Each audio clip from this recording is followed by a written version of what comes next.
মসজিদে গিয়ে এক স্কুল ছাত্রী টিকটক ভিডিও করেছে। জামালপুরে ঘটেছে এই ঘটনা।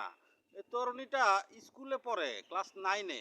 সে এই যে মসজিদের সামনে যাইয়া এই টিকটকে যাইয়া নাচানাচি শুরু করে দিয়েছে। তার অনেকগুলো ভিডিও ভাইরাল হয়ে গিয়েছে। এই মসজিদের সামনে যাইয়া ভিডিও করত।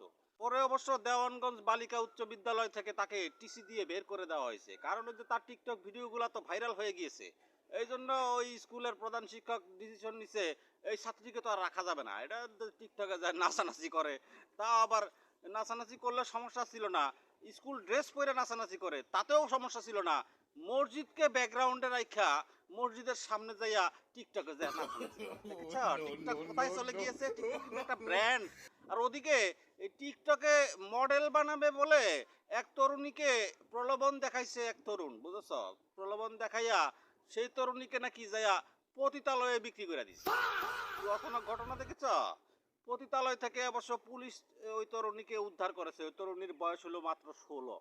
কচি কচি তরুণীটাকে প্রলোভন দেখাইছিল, তোমাকে টিকটকের মডেল বানিয়ে দিব, তুমি টিকটকে রাজ করবে, তুমি টিকটকে ভাইরাল হয়ে সারা বাংলাদেশ তোমাকে চিনবে, বিভিন্ন ধরনের কোম্পানি তোমাকে হায়ার করে নিয়ে যাবে, আর সারা দেশের সাংবাদিকরা তোমার উপর ঝাঁপিয়ে পড়বে তোমার ইন্টারভিউ নেওয়ার জন্য, কারণ তুমি তো সেলিব্রিটি হয়ে যাবে, তুমি মডেল হয়ে যাবে, তুমি টিকটক মডেল হয়ে যাবে। এই প্রলোভন দেখাইয়া এই তরুণীটাকে পড়াইছে। পড়ায় মড়ায় নিয়া ফরিদপুরে কি একটা পতিতালয় নাকি আছে, সেইখানে যাইয়া তাকে বিক্রি করে দিয়েছে টাকার বিনিময়ে। আরে তরুণীটার জন্য আমার মায়া হয়। মডেল হইতে গেছিল, হয়ে গেছে কি?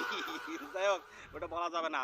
যাই হোক, পরে অবশ্য ওই তরুণীটাকে পুলিশ পতিতালয় থেকে উদ্ধার করে এনেছে, তার অভিভাবকদের কাছে দিয়ে দিয়েছে।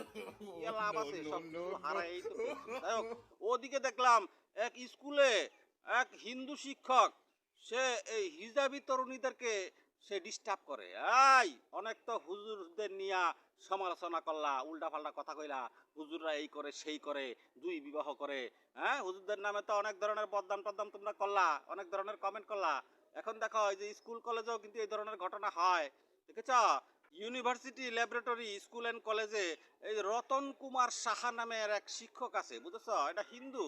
এটা ওই যে হিজাবি তরুণীদেরকে দেখলে, হিজাবি মেয়েদেরকে দেখলে তার সমস্যা হয়ে যায়। তাদেরকে বলে সে, কয় তুমি যদি জিন্স পরতা তোমাকে যা হট লাগতো। আহারে! হ্যাঁ? সে এই ধরনের কথাবার্তা কয়। এই এটা নাকি যৌন হয়রানি করে। এই শিক্ষকটাকে ধরে আমার কাছে পাঠায় দাও। একে একে উবুত করে শোয়াইয়া তার জিনিসটা কেটে দিতে হবে। কি বলো তোমরা?